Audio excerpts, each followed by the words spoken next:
ಕೊಟ್ಟಿದ್ದಾನಲ್ಲ, ಆ ಮನಸ್ಸು ಸಂತೃಪ್ತಿ, ಆ ಮಾನಸಿಕ ಸ್ಥಿತಿ, ನೆಮ್ಮದಿ, ಅದು ಬಹಳ ದೊಡ್ಡದು. ಇವತ್ತು ಅಮೇರಿಕೆಯಲ್ಲಿ ದೊಡ್ಡ ದೊಡ್ಡ ಶ್ರೀಮಂತರನ್ನು ನಾನು ನೋಡ್ತೀನಿ. ಬಂಗ್ಲೆ, ಕಾರು, AC, ಬ್ಯಾಂಕಿನಲ್ಲಿ ಕೋಟಿಗಟ್ಟಲೆ ಬ್ಯಾಲೆನ್ಸು ಎಲ್ಲ ಇದ್ದು ಏನೋ ಅಪ್ಪ ಜೀವನ ಖಾಲಿ ಖಾಲಿ ಅನಿಸುತ್ತೆ. There is a vacuum ಐಸೆ.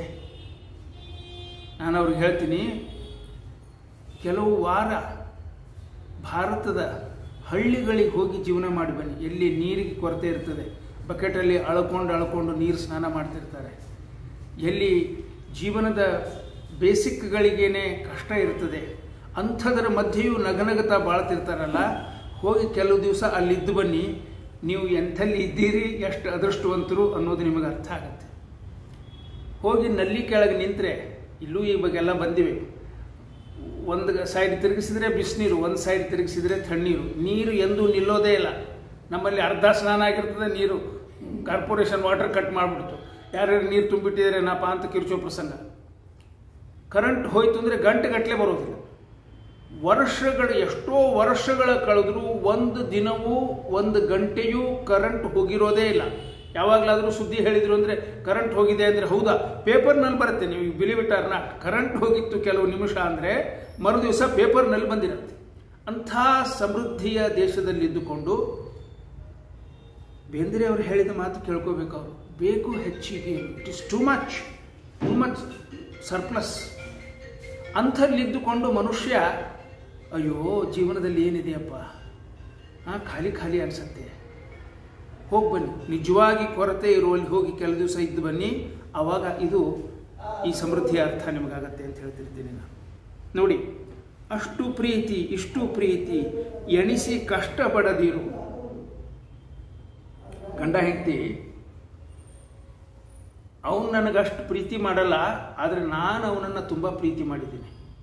ಅವನ ಬರ್ತ್ಡೇ ಬಂತು ಅಂದರೆ ನನ್ನ ಬರ್ತ್ಡೇಗೆ ಅವನೇನು ತಂದು ಕೊಟ್ಟಿದ್ದಾನೆ ಅನ್ನೋದನ್ನು ನೆನೆಸ್ಕೊಂಡ್ರೆ ಅವನಿಗೇನು ಮಾಡಬಾರ್ದು. ಆದರೂ ನಾನು ಒಳ್ಳೆಯವನು, ಅವನಿಗೇನೋ ಇಷ್ಟವಾದದ್ದು ಖಾದ್ಯ ಮಾಡಿ ಬಡಿಸಿ, ಪಾಪ ಬರ್ತ್ಡೇ ಇವತ್ತೊಂದು ದಿವಸ ದಿನ ಜಗಾಡ್ತೀನಂತೆ, ಒಂದು ದಿವಸ ಸುಖವಾಗಿರಲಿ ಅಂತ ಅವಳು ಅಥವಾ ಇವಳು ನನಗೆ ಹೆಂಗಿರಬೇಕೋ ಹಂಗಿಲ್ಲ, ಆದರೂ ಒಂದು ಸೀರೆ ಕೊಡಿಸ್ಬಿಡೋಣ, ಒಂದು ಒಡವೆ ಕೊಡಿಸ್ಬೋಣ, ತೃಪ್ತಿ ಪಟ್ಟು ಬಿಡಲಿ. ಯಾವಾಗೋ ನನಗೆ ತಿಳಿಯೋದು ಹಾಗೆ ನನಗೋಸ್ಕರ ಏನೇನೋ ಮಾಡಿರ್ತಾಳೆ, ಎಲ್ಲ ನಮಗೆಲ್ಲ ಗೊತ್ತಿರ್ತದೆ ಗಂಡಸರಿಗೆ. ಇರಲಿ, ದೊಡ್ಡತನ ಇವನು, ಅವಳ ಮೇಲೆ ಮೆಹರ್ಬಾನಿ, ಅವಳಿಗೊಂದು ಏನಾರ ಮಾಡಿಬಿಡೋಣ. ಕವಿ ಹೇಳ್ತಾನೆ, ಎಂದು ಎಣಿಸ್ಬೇಡ, ಅಷ್ಟು ಪ್ರೀತಿ ಇಷ್ಟು ಪ್ರೀತಿ ಎಣಿಸಿ ಕಷ್ಟಪಡದಿರು. ಅಮೆರಿಕಕ್ಕೊಬ್ಬರು, ನಾ ಹೆಸರು ಹೇಳಲ್ಲ, ಒಬ್ಬರು ಮಹಾನುಭಾವರು ಬಂದಿದ್ದರು ಭಾರತದಿಂದ. ಭಾರತೀಯ ದಂಪತಿಗಳೆಲ್ಲ ಅವ್ರ ಮುಂದೆ ಹೋಗಿ ಕಷ್ಟ ಹಿಡ್ಕೊಳ್ಳೋದು. ಕಷ್ಟ ಅಂದ್ರೇನು, ಗಂಡನ ಮೇಲಿನ ಕಂಪ್ಲೇಂಟ್ ಹೆಂಡ್ತಿ, ಹೆಂಡ್ತಿ ಮೇಲಿನ ಕಂಪ್ಲೇಂಟ್ ಗಂಡ. ಅವರು ಒಂದು ಮಾತು, ಮುತ್ತಿನಂಥ ಮಾತು ಹೇಳಿದರು, ದಾಂಪತ್ಯದಲ್ಲಿ 50-50 ಈಸ್ ಎ ಮೆತ್. ಅವನು ಒಂದು 50% ಮಾಡಬೇಕು, ನಾನು ಒಂದು 50% ಮಾಡಬೇಕು ಅಂತ ಬಹಳ ಜನ ಎಜುಕೇಟೆಡ್ ತಲೆಯಲ್ಲಿ ಇಟ್ಕೊಂಡಿದ್ದೀರಿ. That is an illusion. ಅದು ಅಸಂಭಾವಿತ. ಯಾಕೆ ಅಂದರೆ ಜೀವನದ ಪ್ರಸಂಗಗಳು ಹೆಂಗೆ ಬರ್ತಾವೆ ಅಂದರೆ, ನೀವು ನಿಮ್ಮ 100ರಷ್ಟಲ್ಲ, ನಿಮ್ಮಲ್ಲಿ ಇರೋ 100ಕ್ಕಿಂತ ಹೆಚ್ಚು ಕೊಟ್ಟರೂ ಸಾಲೋದಿಲ್ಲ ಆ ಸನ್ನಿವೇಶಕ್ಕೆ. ಹಂಗೆ ಮಾಡಬೇಕಾಗ್ತದೆ. ಅಲ್ಲಿ ಎಲ್ಲಿ ಏನು ಲೆಕ್ಕಾಚಾರ ಹಾಕ್ತೀರಿ ನೀವು? ಇಬ್ಬರಿಗೂ ಇದು ಮಾತು, ಗಂಡನಿಗೂ ಅಷ್ಟೇ ಹೆಂಡತಿಗೂ ಅಷ್ಟೇ. ಅಲ್ಲಿ ಪ್ರೀತಿ ಮಾಡುವಾಗ ಇನ್ನೊಬ್ಬ ನನಗೆ ಎಷ್ಟು ಮಾಡಿದ್ದಾನೆ ಅಂತ ಲೆಕ್ಕ ಹಾಕ್ಕೊಂಡು ಮಾಡುವವರು ಮೂರ್ಖರು. ಅವರು ಎಂದೂ ಯಶಸ್ವಿಯಾದ ದಾಂಪತ್ಯನ ನಡೆಸಲಾರರು ಅಂತ ಹೇಳ್ತಾನೆ ಕವಿ. ಆದ್ದರಿಂದ ಎಣಿಸಿ ಕಷ್ಟಪಡದಿರು.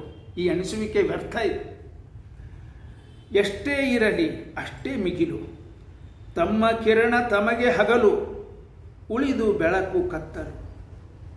ಲೋಕದ ಕತ್ತಲು ಬೆಳಕು ಅಲ್ಲೇ ಉಳಿಲಿ, ನಮ್ಮದು ನಮಗೆ ಪಾಲಿಗೆ ಬಂದದ್ದು ಪಂಚಾಮೃತ ಅನ್ನುವಂಥ ಮಾತನ್ನು, ಇದೇ ಬೇಂದ್ರೆಯವರ ಇನ್ನೊಂದು ಕವನ. ಬಡತನ ಸಿರಿತನ ಕಡಿತನ ಕುಳಿದಾವೇನ ಯದಿ ಹಿಗ್ಗು ಕಡಿಮೂಟ, ಬಾಳಿನ ಕಡಲಾಗ ಅದನ ಕೈ ಬಿಡಬ್ಯಾಡ ಕಡಗೋಲ ಹಿಡಿಹೂಟ. ನಸು ನಗುತ್ತ ಬಂದೇವ ತುಸು ನಗುತ್ತ ಬಾಳೋಣ, ಹುಸಿ ನಗುತ್ತ ತೆರಳೋಣ. ಬಡನೂರು ವರುಷಾವ ಹರುಷಾದಿ ಕಳೆಯೋಣ, ಯಾಕ್ಯಾರ ಕೆರಳೋಣ.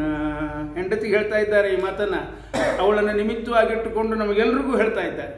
ನನ್ನ ಕೈಯ ಹಿಡಿದಾಕೆ ಅಳು ನುಂಗಿ ನಗುವೊಮ್ಮೆ, ನಾನೂನು ನಕ್ಕೇನ, ನಾನೂನು ನಕ್ಕೇನ. ನೀ ನಗನಗ್ತಾ ಇದ್ರೆ ನಾನು ನಗನಗ್ತಾ ಇರ್ತೀನಿ ಅಂತ ಎಲ್ಲ ಗೃಹಸ್ಥರು ಆಡೋ ಮಾತೆ ಅವರು ಆಡಿದ್ದಾರೆ. ಗೃಹಸ್ಥರಿಗೆ ಪಾಪ ಸ್ವಂತ ನಗು ಅಭ್ಯಾಸ ಕಡಿಮೆ, ಹೆಂಡತಿ ನಕ್ಕರೆ ಮಾತ್ರ ನಗ್ತಾರೆ. ನೀ ನಕ್ಕರೆ ನಾನು ನಗ್ತೀನಿ. ನೀ ನಗ್ತಾ ಇದ್ದರೆ ಸಂಸಾರದಲ್ಲಿ ನಗು ಇರ್ತದೆ. ನೋಡಿ, ನಮ್ಮ ಸಂಸ್ಕೃತದಲ್ಲಿ ಪದೇ ಪದೇ ಬರ್ತದೆ, ಗೃಹಂನ ಗೃಹ ಮುಚ್ಚತೆ, ಗೃಹಿಣಿ ಗೃಹ ಮುಚ್ಚತೆ. 4 ಗೋಡೆ ಇದ್ದರೆ ಅದಕ್ಕೆ ಮನೆ ಅನ್ನಲ್ಲ. ಮನೆಯಲ್ಲಿ ಒಬ್ಬ ಗೃಹಿಣಿ ಇದ್ದರೆ ಅದಕ್ಕೆ ಗೃಹ ಅಂತ ಹೆಸರು. ಯಾಕೆಂದರೆ ಗೃಹಿಣಿ ಇರ್ತಾಳೆ ಅಲ್ಲಿ ಅಂತ. ಆದ್ದರಿಂದ ದಾಂಪತ್ಯದಲ್ಲಿ ಲೆಕ್ಕಾಚಾರವನ್ನು ಬಿಟ್ಟು ದಂಪತಿಗಳು ಒಬ್ಬರ ಸಂತೋಷಕ್ಕಾಗಿ ಇನ್ನೊಬ್ಬರು ಶ್ರಮಿಸಬೇಕು ಅಂತಕ್ಕಂಥ ಮಾತನ್ನು ಹೇಳ್ತಾ ಇದ್ದಾರೆ. ಇನ್ನು ವಿವಾಹದ ಅವ್ರದ್ದೊಂದು ಸಖಿ ಗೀತ ಅಂತ ಒಂದು ಪದ್ಯ, ಮಾಸ್ಟರ್ ಪೀಸ್ ಅಂತ ಹೆಸರಾಗಿದೆ ಅದು. ಅದರಲ್ಲಿ ಹೆಂಡತಿಯನ್ನು ಸಖಿ ಅಂತ ಕರೀತಾರೆ. ಬಹಳ ಜನರಿಗೆ ಮದುವೆ ಆದಮೇಲೆ ಹೆಂಡತಿ ಬೇರೆ ಗೆಳತಿ ಬೇರೆ. ಇವರು ನೋಡಿ, ಹೆಂಡತಿಯನ್ನೇ ಸಖಿ ಅಂತ ಕರೀತಾರೆ. ವಿವಾಹದ ಸಪ್ತಪದಿಗಳಲ್ಲಿ ಕೊನೆಯದು ಸಖಾ ಸಪ್ತಪದಿ ಭವ. Announce your partner to be the best friend in the entire world from today onwards. ಇವತ್ತಿನಿಂದ ಅವನಿಗೆ ಸಮಾನನಾದ ಗೆಳೆಯ ನಿನಗಿಲ್ಲ, ಅವಳಿಗೆ ಸಮಾನನಾದ ಗೆಳತಿ ನಿನಗಿಲ್ಲ. ಹೃದಯಂ ತೇ ಹೃದಯಂ ಮೇ ಹೃದಯಂ ಅಸ್ತು. ವೈದಿಕ ಮಂತ್ರಗಳು ಅಷ್ಟ ಅರ್ಥಪೂರ್ಣ. ನಿನ್ನ ಹೃದಯದಲ್ಲಿ ನನ್ನ ಹೃದಯವನ್ನು ಇರಿಸ್ತೇನೆ, ನಿನ್ನ ಸುಖ ದುಃಖಗಳಲ್ಲಿ ನನ್ನ ಸುಖ ದುಃಖ ಕಾಣ್ತೇನೆ ಅನ್ನುವಂಥ ಮಾತುಗಳಿವೆ. ಆ ಸಖಿಗೀತ ಅಂತ ಬರೆದಿದ್ದಾರೆ ಬೇಂದ್ರೆಯವರು. ಸಖಿ ನಮ್ಮ ಸಖ್ಯದ ಕಟು ಮಧುರಾಖ್ಯಾನ ವ್ಯಾಖ್ಯಾನದೊಡಗೂಡಿ ವಿವರಿಸುವೆ, ನನಗೂ ನಿನಗೂ ಅಂಟಿದ ನಂಟಿನ ಕೊನೆ ಬಲ್ಲವರಾರು ಕಾಮಾಕ್ಷಿಯೇ. ಯಾಕೆ ಇವನಿಗೆ ಇವಳೇ ಅಥವಾ ಇವಳಿಗೆ ಇವನೇ ಸಿಕ್ಕರು ವಿವಾಹದಲ್ಲಿ ಅಂದರೆ ಋಣಾನುಬಂಧ ಅಂತ ಹೇಳ್ತದೆ ಶಾಸ್ತ್ರ. ಕೊನೆ ಬಲ್ಲವರಾರು ಕಾಮಾಕ್ಷಿಯೇ. ಯಾವುದೋ ಒಂದು ಋಣಾನುಬಂಧದಿಂದ ಇಬ್ಬರು ಒಟ್ಟಾಗಿದ್ದೀವಿ. ಆ ಬದುಕನ್ನು ಚಂದ ಮಾಡಿಕೊಂಡು ಬದುಕೋದಷ್ಟೇ ನಮ್ಮ ಕರ್ತವ್ಯ. ಕವಿ ತನ್ನ ವಿವಾಹದ ಸಂಭ್ರಮವನ್ನು ನೆನೆಸ್ಕೊಳ್ತಾ ಇದ್ದಾರೆ.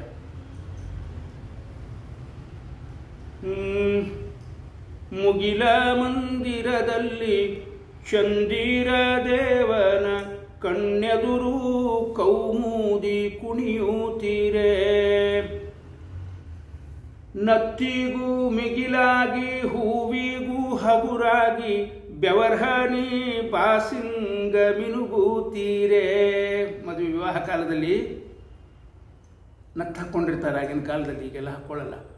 ನತ್ತಿಗೂ ಮಿಗಿಲಾಗಿ ಹೂವಿಗೂ ಹಗುರಾಗಿ ಬೆವರ್ಹನಿ ಬಾಸಿಂಗ ತಟ್ ಅಂತ ಒಂದು ಬೆವರಿನ ಹನಿ ಬಿತ್ತು. ಅದನ್ನು ಕವಿ ತಾನು ಹಿಡಿದು ಅದನ್ನು ಕವನದಲ್ಲಿ ಅದನ್ನು ಸೆರೆ ಹಿಡಿತಾ ಇದ್ದಾರೆ. ಮುತ್ತಿಗೂ ಮಿಗಿಲಾಗಿ ಹೂವಿಗೂ ಹಗುರಾಗಿ ಬೆವರ್ಹನಿ ಬಾಸಿಂಗ ಮಿನುಗುತ್ತೀರೆ, ನನಗೂ ನಿನಗೂ ಅಂಟಿದ ನಂಟಿನ ಕೊನೆ ಬಲ್ಲವರಾರು ಕಾಮಾಕ್ಷಿಯೇ. ಹೀಗೆ ವಿರಹ, ವಿವಾಹ, ಹದಿಹರೆಯ ಎಲ್ಲ ಜೀವನದ ಹಂತಗಳನ್ನು ಚಿತ್ರಿಸಿದ್ದಾರೆ. ಬರೇ ರೊಮ್ಯಾಂಟಿಕ್ ವರ್ಲ್ಡ್ದೊಳಗೆ ಓಡಾಡಿದರೂ ಜೀವನದ ನಿಷ್ಠುರ ಸತ್ಯಗಳನ್ನು ಕವಿ ಕಾಣಲೇ ಇಲ್ಲ, ಎಸ್ಕೇಪ್ ಆದರೂ ಅಂತ ಟೀಕೆಗೆ ಆಸ್ಪದ ಇಲ್ಲ. ಇಲ್ಲಿ ಇನ್ನೊಂದು ಹೇಳ್ತೀನಿ ನೋಡಿ. ಬಾಲ್ಯ ವಿವಾಹದ ಪರಿಣಾಮವಾಗಿ ಎಳೆ ವಯದ ಹುಡುಗಿಯೊಬ್ಬಳು ಬವಣೆ ಪಟ್ಟಿರ್ತಕ್ಕಂಥ ಸ್ಥಿತಿಯ ಚಿತ್ರಣ ಸರಳ ಶಬ್ದಗಳಲ್ಲಿ ಕವಿ ಕಟ್ಟಿಕೊಡೋ ಚಿತ್ರ ಓದುಗರ ಕೇಳುಗರ ಮನಸ್ಸಿಗೆ ನೇರ ಪ್ರವೇಶಿಸಿ ಭೇದಿಸುವ ರೀತಿ ಅನನ್ಯವಾಗಿರತಕ್ಕಂಥದ್ದು. ನೋಡಿ, ಬಾಲ್ಯ ವಿವಾಹದ ಒಂದು ಕಾಲ ಇತ್ತಲ್ಲ, ಈಗೂ ಅಲ್ಲೊಂದು ಇಲ್ಲೊಂದು ನಡೀತಾ ಇವೆ. ಆಕೆ ಇದ್ದಳು ಕೂಸು, ಈತನಿನ್ನೂ ಹುಡುಗ. ಇದಷ್ಟು ಪ್ರಸಿದ್ಧ ಆಗಿಲ್ಲ ಬೇಂದ್ರೆಯವರ ಕವನ. ಅವರ ತಾಯ್ತಂದೆಯರ ಹಿಗ್ಗು ಎಷ್ಟು, ಧರ್ಮದ ಹೆಸರಿನಲ್ಲಿ ಅವರ ಕೈ ಕೂಡಿಸಲು ಇವರಿಗೆನಿಸು ಹರ್ಷ ಹಬ್ಬದಷ್ಟು. ಕೊರಳ ಕರಿಮಣಿ, ಗಲ್ಲದ ಅರಿಶಿಣವು, ಮುಗಬೊಟ್ಟು, ಆ ಮೇಲೆ ಉದ್ದು ಕುಂಕುಮದ ಅಂದ. ಅರ್ಥವಾಯ್ತಲ್ಲ? ಆಮೇಲೆ ಅಲ್ಲ, ಅದು ಆ ವೈದಿಕರು ಉದ್ದು ಕುಂಕುಮ ಹಚ್ಕೋತಾರೆ. ಆ ಮೇಲೆ ಉದ್ದು ಕುಂಕುಮದ ಅಂದ, ಆ ಪುಟ್ಟ ಮುತ್ತೈದೆ ಪುಟಪುಟನೆ ನೆಗೆದಾಡೆ, ಅಷ್ಟೇ ಕಂಡಿತು ಕಣ್ಣಿಗೆ ಎಷ್ಟು ಚಂದ.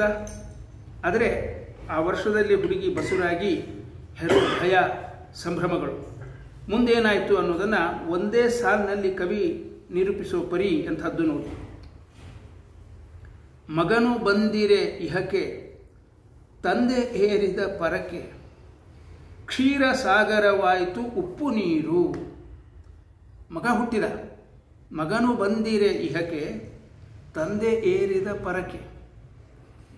ಹೊರಟೋಗ್ಬಿಟ್ಟ ಅವನು, ಇವಳು ವಿಧವೆ ಆದಳು. ಕ್ಷೀರಸಾಗರವಾಯಿತು ಉಪ್ಪು ನೀರು. ಕ್ಷೀರಸಾಗರದಂಥ ಜೀವನ ಉಪ್ಪು ನೀರಾಗೋಯ್ತು. ಮುಂದೆ ಹೇಳಬೇಕಾದದ್ದನ್ನು, ಹೇಳಲಾಗದ್ದನ್ನು ಶಬ್ದಗಳಲ್ಲಿ ಸೆರೆ ಹಿಡಿದು ನಮ್ಮ ಮುಂದೆ ಇಡೋ ರೀತಿ ನೋಡಿ. ಆ ಪುಟ್ಟ ವಿಧವೆ ಅನುಭವಿಸುವ ದುಃಖದ ಚಿತ್ರಣ. ಅಯ್ಯೋ ಸತ್ತೆನೆಂದಳು ಕೂಸು ತಾಯಿ. ಎರಡೂ ಅರ್ಥ ಆಗಿ, ಆ ತಾಯಿನೇ ಒಂದು ಕೂಸು, ಕೂಸಿನ ತಾಯಿ ಅವಳು. ಸತ್ತೆನೆಂದಳು ಕೂಸು ತಾಯಿ, ಅಯ್ಯೋ ಎಂದು ಭೋರೆಂದು ಗೋಳಿಟ್ಟು ಹೊಟ್ಟೆ ಹೊಸೆದು ಹುಚ್ಚೆದ್ದು ಹೌಹಾರಿ ಹುಯ್ಯಲಿಟ್ಟಳು ಆಕೆ, ತನ್ನ ತಾ ಶಪಿಸಿದಳು ಹಲ್ಲು ಮಸೆದು. ಕರ್ಮವನ್ನು ಬೈತಾ ಕೊಡೋದು, ಏನು ಕರ್ಮ ಮಾಡಿದ್ನೋ ಏನೋ, ನಂದೇ ತಪ್ಪು, ನಂದೇ ಏನೋ ಇರಬೇಕು ಅಂತ ಬೈತಾ ಕೂತಳು. ಮುಂದೆ ತಲೆಭಾರ ಇಳಿದಿತ್ತು, ಕೂದಲ ಪೋಳಿಸಿದ ಕರ್ತವ್ಯ ವಿಧಿ. ತಲೆಭಾರ ಇಳಿದಿತ್ತು, ಅಂಗಾರ ಬೆಳೆದಿತ್ತು, ಮೈಯನ್ನು ಮುಚ್ಚಿತ್ತು ಕೆಂಪು ಸೀರೆ. ಆದರಯ್ಯೋ ಪಾಪ, ಆಕೆ ಇನ್ನೂ ಮಗುವು, ಸಿಂಗಾರವಿದೆ, ಆ ಮಾತೇ ಬೇರೆ. ಎಲ್ಲಿ ಹೋಗ್ಬೇಕದು? ಚಿಕ್ಕ ಮಗು, ಅದಕ್ಕಿನ್ನೂ ಮುಖದ ಮೇಲೆ ಎಳೆ ಕಳೆ ಇದೆ, ಅದನ್ನು ಹೇಳ್ತಾ ಇದ್ದಾರೆ. ಸಿಂಗಾರವಿದೆ, ಆ ಮಾತೇ ಬೇರೆ. ಪುಟ್ಟ ಮಗುವಿಗಿರಬೇಕಾದ ಎಳೆ ಕಳೆ ಅದು ಎಲ್ಲಿ ಹೋಗಬೇಕು? ಕೊನೆ ನುಡಿ. ಕುರುಡು ಧರ್ಮಕ್ಕೆ ಸ್ಮಾರಕವ ನೂತಂತಾಕೆ, ಮೈ ಮರೆತು ನಿಂತಾಗ ಗೂಗೆ ಹಾಡಿತ್ತು. ಮುದ್ರೆಯೊತ್ತುವ ಕಣ್ಣು ಮೋರೆ ನೋಡಿತ್ತೊಮ್ಮೆ. ತನ್ನನ್ನು ತಾನೇ ಕನ್ನಡಿಯೊಳಗೆ ನೋಡ್ಕೊಂಡ್ಲಂತೆ. ಮುದ್ರೆಯೊತ್ತುವ ಕಣ್ಣು ಮೋರೆ ನೋಡಿತ್ತೊಮ್ಮೆ, ಜಾರ ಕೃಷ್ಣನ ಕಥೆಗೆ ಕೋಡು ಮೂಡಿತ್ತು. ಇನ್ನು ಮುಂದೆ ಕೃಷ್ಣನ ಕಥೆ ಕೇಳ್ಕೊಂಡು ಜೀವನ ಮಾಡಬೇಕಲ್ಲ. ಜಾರ ಕೃಷ್ಣ ಅಂತ ಹಾಡು ಹಾಡ್ತಾರೆ. ಜಾರತ್ವವನು ಗೋಪಿ ಜನ ಜಾರ ಅಂತೆಲ್ಲ ಇಂಥ ಕಥೆಗಳನ್ನು ಹೇಳಿಕೊಂಡು ಕೇಳಿಕೊಂಡು ಅವಳು ಕೋಡು ಮೂಡಿತ್ತು ಅಂದರೆ ಇನ್ನು ಇವಳು ನನ್ನ ಕಥೆಯನ್ನು ಕೇಳ್ತಾಳೆ ಅಂತ ಆ ಕಥೆ ಹಿಗ್ಗಪಟ್ಟಂತೆ. ಜಾರ ಕೃಷ್ಣನ ಕಥೆಗೆ ಕೋಡು ಮೂಡಿತ್ತು ಅಂತ ಕಠೋರ ವಾಸ್ತವವನ್ನು, ಜೀವನದ ಕ್ರೂರ ವ್ಯಂಗ್ಯವನ್ನು, ಆ ವಿಷಾದ ಭಾವವನ್ನು ದಟ್ಟವಾಗಿ ನಿರೂಪಿಸುವಲ್ಲಿ ಈ ಕವನ ಸಾರ್ಥಕವಾಗಿದೆ. ಅಪಾರ್ಥ ಮಾಡಿಕೊಳ್ಬಾರ್ದು. ಬೇಂದ್ರೆಯವರು ಧಾರ್ಮಿಕರು. ದತ್ತ, ಅಂಬಿಕಾ ತನಯ ದತ್ತ ಅಂತ ಅವ್ರ ಹೆಸರು ಇಟ್ಕೊಳ್ಳುವಲ್ಲಿ ದತ್ತಾತ್ರೇಯನ ಉಪಾಸಕರು ಅನ್ನೋದನ್ನು ಅವರು ಸಂಕೇತಿಸಿದ್ದಾರೆ. ಅಂತಹ ದೈವಭಕ್ತರಾದರೂ ಕೂಡ ಧಾರ್ಮಿಕ ಆಚರಣೆಗಳ ಹೆಸರಿನಲ್ಲಿ ಅಮಾನವೀಯವಾದ ಕಂದಾಚಾರಗಳನ್ನು ನಾವು ಮಾಡಬಾರದು ಅನ್ನೋ ದೃಷ್ಟಿಯಿಂದ ಇದನ್ನು ಹೇಳಿದ್ದಾರೆ. ಕೊನೆಯದಾಗಿ ಬಹಳ ಪ್ರಸಿದ್ಧವಾದ ಅವರ ಪದ್ಯ. ನಾವು ಬೇಂದ್ರೆಯವ್ರ ಮನೆಗೆ ಹೋಗಿದ್ವಿ. ಅಮೇರಿಕೆಯಿಂದ ಒಬ್ಬ ನನ್ನ ಸ್ನೇಹಿತ ಬಂದಿದ್ದ. ಅವನನ್ನು ಕರ್ಕೊಂಡು ಧಾರವಾಡದಲ್ಲಿ ನೋಡಿ, ಅಷ್ಟು ಸಣ್ಣ ಊರಿನಲ್ಲಿ ಎಷ್ಟು ಜನ ದೊಡ್ಡವರಾಗಿ ಹೋಗಿದ್ದಾರೆ. ಆಲೂರು ವೆಂಕಟರಾಯರು, ಶಂಭಾ ಜೋಶಿ, ಬೇಂದ್ರೆಯವರು ಎಲ್ಲರ ಮನೆಗೆ ಕರ್ಕೊಂಡು ಹೋಗಿದ್ದೆ. ಅವನು ಅಮೇರಿಕೆಯಿಂದ ಬಂದಿದ್ದಾನೆ, ಬರ್ಕೊಂಡು ಬಂದಿದ್ದಾನೆ. ಇಂಥವ್ರ ಮನೆಗೆ ಹೋಗಬೇಕು, ಧಾರವಾಡ ಕರ್ಕೊಂಡು ಹೋಗುವಂತ. ಅಲ್ಲಿ ಹೋದಾಗ ಬೇಂದ್ರೆ ಅವರ ಮೊಮ್ಮಗಳಿದ್ದರು ಬೇಂದ್ರೆ ಅವ್ರ ಮನೆಯಲ್ಲಿ. ಅವರು ಈ ಬಾಬಾರು ಬಾರೋ ಸಾಧನ ಕೇರಿಗೆ ಅನ್ನೋ ಹಾಡಿನ ಹಿಂದಿನ ಕಥೆ ವ್ಯಥೆ ಅದನ್ನು ನಮ್ಮ ಮುಂದೆ ಹೇಳಿದರು. ಈ ಕಥೆ ಈ ಕೇಳಿದ್ದಿದೆ ನಿಮಗೆ. ನಾನೊಂದು ನುಡಿ ಹಾಡು ತೋರಿಸ್ತೀನಿ. ಬಾರೋ ಬಾರೋ ಬಾರೋ ಬಾರೋ ಸಾಧನ ಕೇರಿಗೆ ಮರಳಿ ನಿನ್ನೀ ಊರಿಗೆ ಬಾರೋ ಬಾರೋ ಬಾರೋ ಬಾರೋ ಸಾಧನ ಕೇರಿಗೆ ಮಲೆಯ ಮೊಗವೇ ಹೊರಳಿದೆ ಕೋಕಿಲಕ್ಕೆ ಸವಿ ಕೊರಳಿದೆ ಬೇಲಿಗೂ ಹೂ ಬೆರಳಿದೆ. ಗಮನಿಸಿದ್ದೀರಾ ನೀವು? ಬೇಲಿಗೆ ಒಂದು ಬಳ್ಳಿ ಹಬ್ಬಿಸಿರ್ತಾರೆ. ಆ ಬಳ್ಳಿಯ ತುದಿಗೆ ಅವು ಹಿಂಗೆ ಹಳದಿ ಹೂ, ನನಗಂತೂ ಕಣ್ಮುಂದೆ ಕಟ್ಟಿದ ಹಂಗಿದೆ, ಹಳದಿ ಹೂ ಹಿಂಗೆ ನಿಂತಿರ್ತದೆ. ಅದನ್ನು ಹೇಳ್ತಾರೆ ಬೇಲಿಗೂ ಹೂ ಬೆರಳಿದೆ. ಅದರ ಬೇಲಿಗೊಂದು ಬೆರಳಿದೆ, ಆ ಬೆರಳು ಹೂವಿನಿಂದ ಮಾಡಿದ್ದಾರೆ ಅಂತ. ಬೇಲಿಗೂ ಹೂ ಬೆರಳಿದೆ ನೆಲಕ್ಕೆ ಹರೆಯವು ಮರಳಿದೆ ಭೂಮಿ ತಾಯಿ ಒಡ ಮುರಿದು ಎದ್ದಳು ಶ್ರಾವಣದ ಸಿರಿ ಬರಲಿದೆ. ಎಂಥ ಉಪಮೆ ನೋಡಿ. ಭೂಮಿ ತಾಯಿ ಒಡ ಮುರಿದು ಎದ್ದಳು ಶ್ರಾವಣದ ಸಿರಿ ಬರಲಿದೆ. ಮೇಘದೂತದಲ್ಲಿ ಇಂಥದೇ ಒಂದು ಪದ್ಯ ಮಾಡಿದ್ದಾರೆ ಅವರು. ಪ್ರಕೃತಿ ಸಹಜವಾದ ಘಟನೆಗಳನ್ನು ಕವಿ ನೋಡೋ ದೃಷ್ಟಿ ನಮಗೆ ಬೆರಗನ್ನು ಮೂಡಿಸ್ತದೆ. ಭೂಮಿ ತನ್ನ ಅಕ್ಷದ ಸುತ್ತುತ್ತಾ ಇರ್ತದೆ. ಕವಿ ಅದನ್ನು ನೋಡಿ ಹೇಳ್ತಾರೆ, ಅವಳು ಭೂಮಿ ಅಂದರೆ ಸ್ತ್ರೀಲಿಂಗ, ಅವಳು ವಿರಹದಿಂದ ಸುತ್ತುತ್ತಾ ಇದ್ದಾಳೆ. ಯಾಕೆ? ಅವಳ ಪ್ರಿಯಕರ ಆಕಾಶನನ್ನು ಎಂದು ತಲುಪಿಯೇನೋ ಅನ್ನೋ ಕಾತರದಲ್ಲಿ ಸುತ್ತುತ್ತಾನೇ ಇದ್ದಾಳೆ. ಹೀಗೆ ಸುತ್ತಿ ಸುತ್ತಿ ಸುತ್ತಿ ಸುತ್ತಿ ಸಾಕಾಗಿ ಅಳು ಬಂದು ಆ ಅಳುವಿನಿಂದಾಗಿ ಭೂಮಿಯ ಕೆಲ ಭಾಗಗಳು ಜಲಾವೃತವಾದವು. ಯಾವುವು? ಸಮುದ್ರ, ನದಿ. ಆಮೇಲೆ ಆದರೂ ಆ ಪ್ರಿಯಕರ ಸಿಗದೇ ಇದ್ದಾಗ ದುಃಖದ ಬೇಗೆಯಿಂದ ಒಳಗೆ ಕುದಿತ ಉಂಟಾಗಿ ಆ ನೀರು ಬಾಷ್ಪೀಭವನ ಕ್ರಿಯೆಯಾಗಿ ಮೇಲಕ್ಕೆ ಆವಿಯಾಗಿ ಹೋಗಿ ಆಮೇಲೆ ಆ ಮೋಡದಿಂದ ಮಳೆ ಸುರಿದಾಗ ಏನಾಯಿತು? ಆಕಾಶದ ಸಂಪರ್ಕ ಆಯಿತು ಮಳೆಯ ಮೂಲಕ. ಆವಾಗ ಹಿಂದಿನ ಎಲ್ಲ ದುಃಖ ಮರೆಯಾಗಿ ಎದೆಯ ಮೇಲೆ 4 ಹನಿ ಬಿದ್ದಾಗ ಒಡ್ಡು ಮುರಿತಾಳಂತೆ ಅವಳು. ಭೂಮಿ ತಾಯಿ ಒಡ ಮುರಿದು ಎದ್ದಳು. ಇದೇ ಥರದ ಚಿತ್ರಣ ಅಲ್ಲಿ. ಏನು ಮಾಡ್ತಾಳೆ? ಅದರ ಪರಿಣಾಮ ಎಲ್ಲ ಕಡೆಗೆ ಹಸಿರನ್ನು ಪಸರಿಸ್ತಾಳೆ. ಅದು ತನ್ನ ಇನಿಯನನ್ನು ಭೇಟಿಯಾಗಿ ಅವಳಿಗೆ ಉಂಟಾಗಿರ್ತಕ್ಕಂಥ ಆನಂದವನ್ನು ಹೊರಸೂಸುವ ರೀತಿ ಅಂತ ಪ್ರಕೃತಿಯಲ್ಲಿ ನಡೆಯುವ ಸಹಜ ಘಟನೆಗೆ ಆ ಕಾವ್ಯದ ಸ್ಪರ್ಶ ಅದನ್ನು ಎಷ್ಟು ಸುಂದರವಾಗಿ ಮನೋಜ್ಞವಾಗಿ ಕಾಳಿದಾಸನ ಮೇಘದೂತವನ್ನು ಅವರು ಕನ್ನಡಕ್ಕೆ ಅನುವಾದಿಸಿದ್ದಾರೆ. ನನ್ನ ಮಗ ಇದ್ರ ಪದ್ಯ ಬಾಯಲ್ಲಿ ಹೇಳ್ತಾನೆ, ನನಗೆ ಬಾಯಲ್ಲಿ ಬರೋದಿಲ್ಲ. ಅಂತೂ ಅಂಥದ್ದು ಒಂದು ಇಲ್ಲಿ ಕಥೆ ಹೇಳ್ತಾ ಇದ್ದೆ. ಬೇಂದ್ರೆ ಅವರ ಮೊಮ್ಮಗಳು ಯಾವಾಗ ಇದನ್ನು ಬರೆದ್ರು ಅಂತ. ಗದಗಿನಲ್ಲಿ ಅವರು ಮಾಸ್ತರ್ ಆಗಿದ್ದರು. ನಿಮಗಾಗಲೇ ಹೇಳಿದೆ ನಾನು, VDSTC ಹೈಸ್ಕೂಲ್ನಲ್ಲಿ ಮಾಸ್ತರು. ಈ ಲಕ್ಕುಂಡಿನೋ ಯಕ್ಕುಂಡಿನೋ ಯಾವುದೋ ಒಂದು ಹಳ್ಳಿಯಲ್ಲಿ ಕವಿಗಳ ಸಮ್ಮೇಳನಕ್ಕೆ ಅವರನ್ನು ಆಹ್ವಾನಿಸಿದರು. ಸರಿ ಹೋದರು. ಇವರ ಜೊತೆಗೆ ಇನ್ನೊಂದು ಇವರೇ ಗೌರವಿಸುವಂಥ ಕವಿಗಳು ಕೆಲವರಿದ್ದರು. ಅಂಥವ್ರ ಜೊತೆಗೆ ನನ್ನನ್ನು ಕರೆದಿದ್ದಾರಲ್ಲ ಅಂತ ಇವರು ಹೋಗಿದ್ದಾರೆ. ಪಾಪ ಇವ್ರ ಭಾಷಣ ತುಂಬ ಚೆನ್ನಾಗಾಗಿದೆ. ಆ ಊರಿನ ಜನ ಮಾರನೇ ದಿವಸ ಇವ್ರಿಗೊಂದು ಮೆರವಣಿಗೆ ಏರ್ಪಾಡು ಮಾಡಿದ್ದಾರೆ ಊರಿನಲ್ಲಿ. ಇವರು ಒಂದೇ ದಿವಸ ರಜೆ ಹಾಕಿ ಬಂದಿದ್ದಾರೆ ಸ್ಕೂಲ್ನಿಂದ. ಮಾರನೇ ದಿವಸ ರಜೆ ಇಲ್ಲ. ಊರಿನವರು ತುಂಬ ಒತ್ತಾಯಿಸಿದಾಗ ಒಂದು ಟೆಲಿಗ್ರಾಮ್ ಕಳಿಸಿದರು. ಆಗಿನ ಕಾಲದಲ್ಲಿ ಅದೇ ಅಲ್ಲ, ಇನ್ನೊಂದು ದಿವಸ ನಾನು ಬಿಟ್ಟು ಬರ್ತೇನೆ, ದಯವಿಟ್ಟು ರಜೆ ಸ್ಯಾಂಕ್ಷನ್ ಮಾಡಬೇಕು ಅಂತ ಒಂದು ಟೆಲಿಗ್ರಾಮ್ ಕಳಿಸಿ ಇಡೀ ಊರು ತುಂಬ ಮೆರವಣಿಗೆ ಕವಿಗಳನ್ನು ಕೂಡಿಸಿ ಹೂ ಹಾರಿಸಿ ವೈಭವದಿಂದ ಆಯಿತು.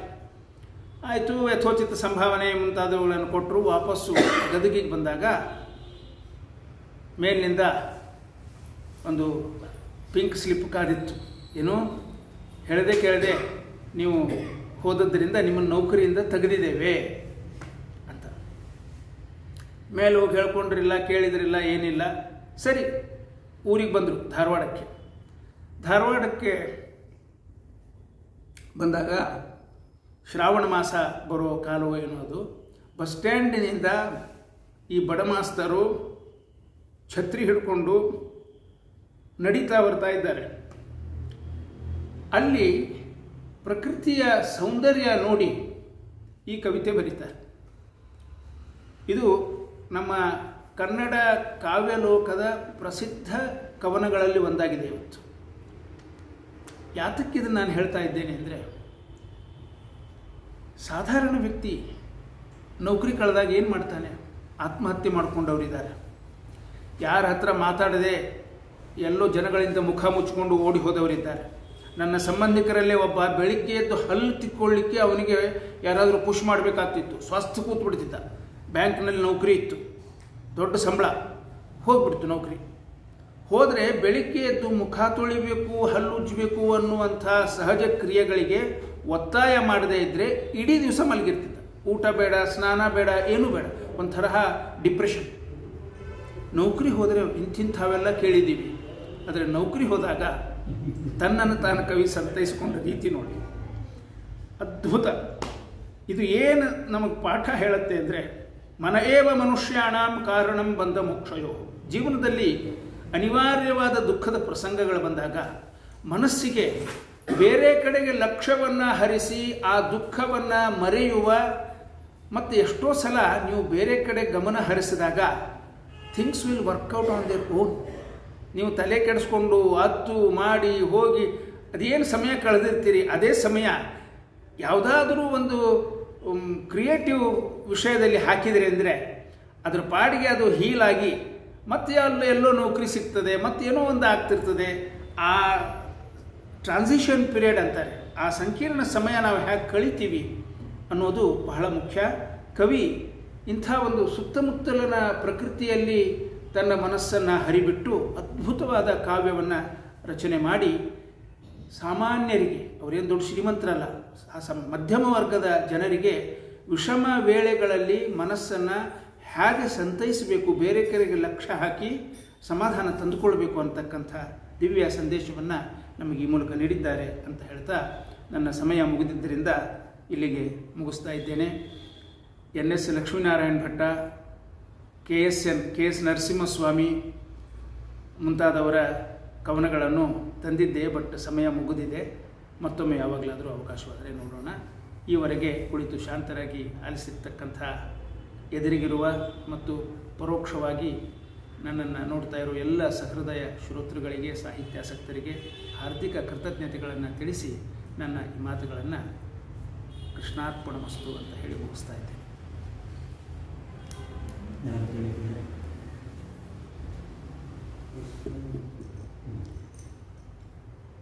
ಏನಾದರೂ ಕೇಳಲಿಕ್ಕಿದ್ರೆ ಕೇಳ್ಬೋದು, ನನಗೆ ಗೊತ್ತಿದ್ರೆ ಉತ್ತರ ಹೇಳ್ತೇನೆ. ಎಷ್ಟು ಪದ್ಯ ಇದೆ? ಯಾರು? ಬೇಂದ್ರೆ ಅವ್ರದ? ಬೇಂದ್ರೆ ಅವ್ರದ್ದು ಒಬ್ಬ ಬಾರು ಸಾಧನಕೇರಿಗೆ ಒಂದು 4-5 ನುಡಿ ಇರಬೇಕು. ಇಲ್ಲಿ ಇಲ್ಲ, ಸ್ಕ್ರಿಪ್ಟ್ ಪೂರ ತಂದಿಲ್ಲ, ಆನ್ಲೈನ್ ಇದೆ. ನಾಳೆ ಬಂದಾಗ ಹೇಳ್ತೀನಿ. ನಾಳೆ ಪುನಃ ಬರ್ತಾ ಇದ್ದೇನೆ. ನಾಳಿನ ವಿಷಯ ಗದ್ಯ ಆದರೂ ಕೂಡ ಈ ಪದ್ಯವನ್ನು ಹೇಳ್ತೇನೆ. ನನಗೂ ಇಷ್ಟವಾದ ಪದ್ಯ ಅದು.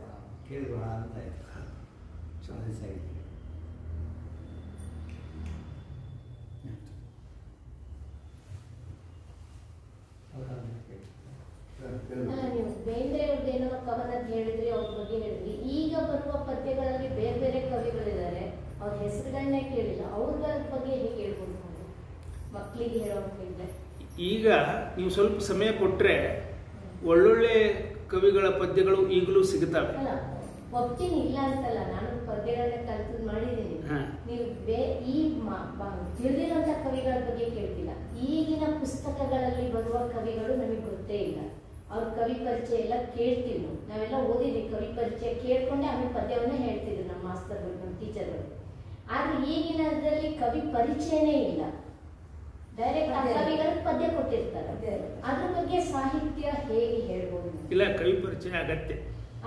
ಈಗ 2ನೇ ತರಗತಿ ಮಕ್ಕಳಿಗೆ ಹಿಂಗೆ ಹೇಳ್ತಾರೆ, 2, 3ನೇ ತರಗತಿಯಲ್ಲಿ ಕವಿ ಪರಿಚಯ ಇರಲ್ಲ. ಕೊನೆಗೆ ಆ ಪದ್ಯವನ್ನಾದ್ರೂ ಹೇಗೆ ಹೇಳ್ಬಹುದು? ಅಲ್ಲ, ಇಲ್ಲಿ ಎರಡು ಕವಿ ಪರಿಚಯ ಇರೋದಿಲ್ಲ ಅಂದ್ರೆ ಮಂಗಗಳ ಉಪವಾಸ ಅಂತ ಕೊಟ್ಟಿದ್ದಾರೆ.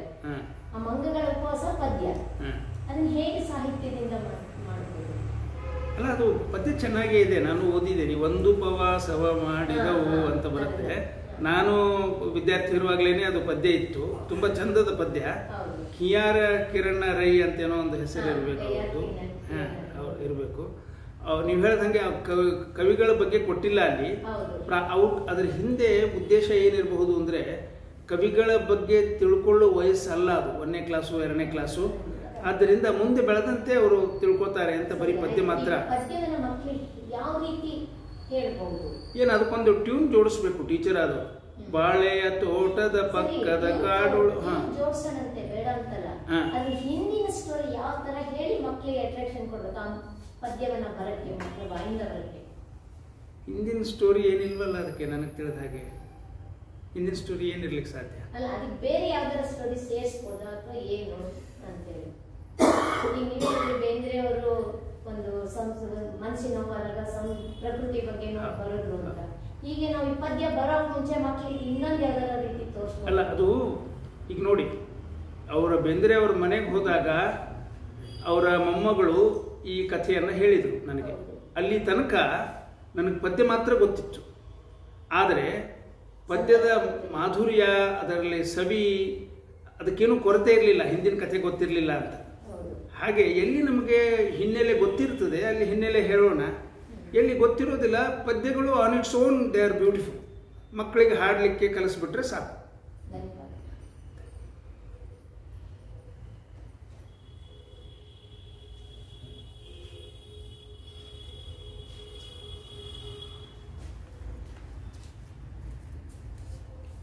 ನಮಸ್ಕಾರ. ಈ ಪೂರ್ಣ ಪ್ರಮತಿಧಾರ ಕಾರ್ಯಕ್ರಮದಲ್ಲಿ ಇವತ್ತು ಕನ್ನಡ ಪದ್ಯ ಸಾಹಿತ್ಯ ಕುರಿತಾಗಿ ಪೂಜ್ಯ ಗುರುಗಳಾದ ಗೋಪಿನಾಥಾಚಾರ್ಯಗಳಿಗೆ ಅವರು ನಮಗೆ ಕಾವ್ಯ ರಸವನ್ನು ಹೃದಯಕ್ಕೆ ಮುಗಿಸಿದ್ದಾರೆ. ಅದೇ ನನ್ನ ಧ್ವನಿಲ ಬರ್ತಾ ಇಲ್ಲ, ಪ್ರಾಣ ಮಾಡ್ಕೊಂಡ್ಬಂದಿದ್ದರಿಂದ ಅದು ಹಾಗಾಗಿದೆ. ಹೆಸರು ಬಹಳ ಅದ್ಭುತವಾಗಿ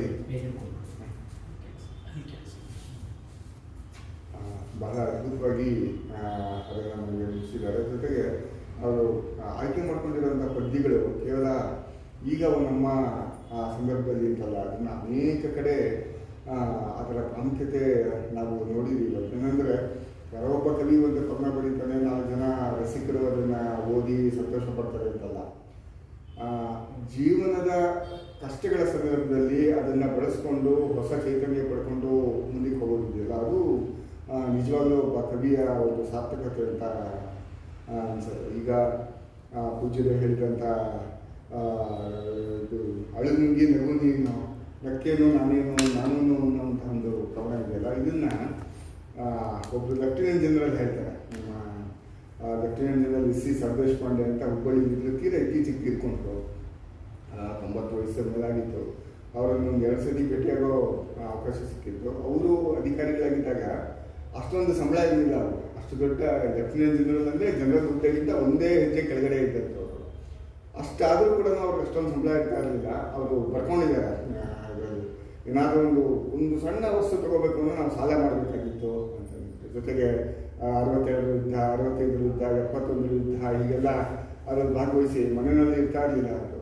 ಹಾಗಾಗಿ ಮನೆಯಲ್ಲಿ ಇದ್ದಂಥ ಸಂದರ್ಭದಲ್ಲಿ ಹೆಂಡತಿ ಜೊತೆ ಮಾತಾಡುವಾಗ ಏನು ಮಾತಾಡೋಣ ಅಂದರೆ, ಮನೆಯಲ್ಲಿ ಕಷ್ಟ ಭಾವನೆ, ಮಕ್ಕಳಿಗೆ ಮದುವೆ ಮಾಡಬೇಕು, ಆದರೆ ಇವರು ಲಭ್ಯತೆ ಇಲ್ಲ, ಹೀಗೆಲ್ಲ ಹೇಳುವಾಗ ಇಬ್ಬರು ಕೂತ್ಕೊಂಡು ಬೇಂದ್ರೆ ಕವನ ಓದ್ತಾ ಇದ್ದಾರಂತೆ, ಬೇಂದ್ರೆ ಕಾವ್ಯ ಓದ್ತಾ ಇದ್ದಾರಂತೆ.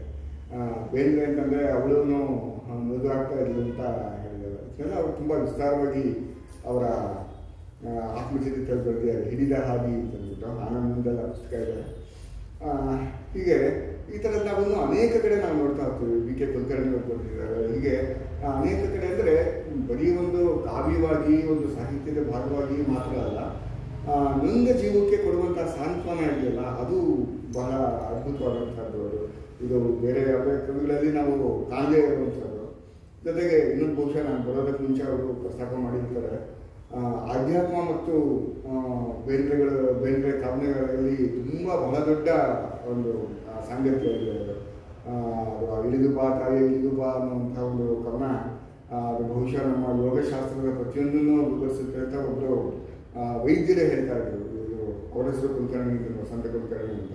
ಅವರು ವೈದ್ಯಕೀಯ ಕಾಲೇಜಲ್ಲೇ ರೆಪ್ರೆಸೆಂಟೇಷನ್ ಮಾಡಿದ್ರು. ಒಂದು ಅದರ ಚಕ್ರಗಳನ್ನ, ಮನುಷ್ಯನ ದೇಹದಲ್ಲಿರುವ ಚಕ್ರಗಳನ್ನ ಬರೆದು ಅದಕ್ಕೆ ಚಿತ್ರ ಹಾಕಿ ಆ ಹಾಡನ್ನು ಅವರು ಸಂಯೋಜನೆ ಮಾಡಿದ್ರು. ಹೀಗೆ ಒಟ್ಟಾರೆಯಾಗಿ ಕನ್ನಡ ಕಾವ್ಯ ಕೇವಲ ಕಾವ್ಯವಾಗಿ ಉಳಿದಿರ ಮನುಷ್ಯನ ನೋವುಗಳಿಗೆ, ಮನುಷ್ಯನ ಸಮಸ್ಯೆಗಳಿಗೆ, ಸಂತೋಷಗಳಿಗೆ ಅದು ಒಂದು ಅಭಿವ್ಯಕ್ತಿ ಕೊಡುವಂತಹ ವಸ್ತುವಾಗಿ, ಒಂದು ಸಂತೋಷ ಕೊಡುವಂತಹ ಅಥವಾ ಒಂದು ಅನುಭವವನ್ನು, ಅದು ಸಂತೋಷ ಅಥವಾ ದುಃಖ ಅನ್ನೋದಕ್ಕಿಂತ ಹೆಚ್ಚಾಗಿ ಒಂದು ಒಂದು ಭಾವದ ಗೆಳೆತನ ಒಂದು ತರುತ್ತಲ್ಲ, ಅದು ಬಹಳ ದೊಡ್ಡದು. ಅದನ್ನು ಪೂಜ್ಯ ಆಚಾರ್ಯರು ಇವತ್ತು ನಮ್ಮೆಲ್ಲರಿಗೂ ಮುನ್ನಡೆಸಿದ್ದಾರೆ. ಅದಕ್ಕಾಗಿ ನಮ್ಮೆಲ್ಲ ಪೂರ್ಣಕುಮಾರಿ ಸಂಸ್ಥೆ ಎಲ್ಲರ ಪರವಾಗಿ, ವಿದ್ಯಾರ್ಥಿಗಳ ಪರವಾಗಿ, ಆ ನಂತರ ಯಾರು ಯೂಟ್ಯೂಬ್ ಮೂಲಕ ನೋಡ್ತಾ ಇದ್ದಾರೆ ಅವರೆಲ್ಲರ ಪರವಾಗಿ ಹಾಗೂ ವೈಯಕ್ತಿಕವಾಗಿ ಪೂರ್ವಕವಾದಂಥ ಧನ್ಯವಾದಗಳನ್ನು ಅರ್ಪಿಸ್ತಾ ಇದ್ದೇನೆ. ತುಂಬ ಧನ್ಯವಾದಗಳು.